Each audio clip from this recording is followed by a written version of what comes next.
காலியல பிரதான வீதியின் பிங்காரவ பகுதியில் கடந்த 11ஆம் தேதி காலை இடம்பெற்ற சாலை விபத்து அப்பகுதியில் பெரும் பரபரப்பை ஏற்படுத்தியது.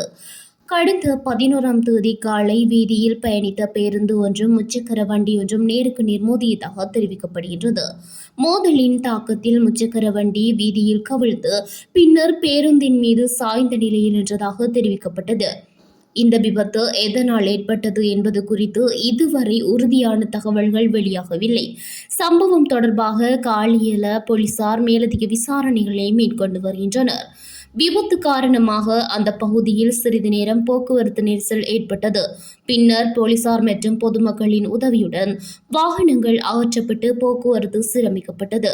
சாரதிகள் வீதியில் பயணிக்கும் போது மிகுந்த அவதானத்துடன் செயல்படுமாறு போலீசார் கேட்டுக் கொண்டுள்ளனர்.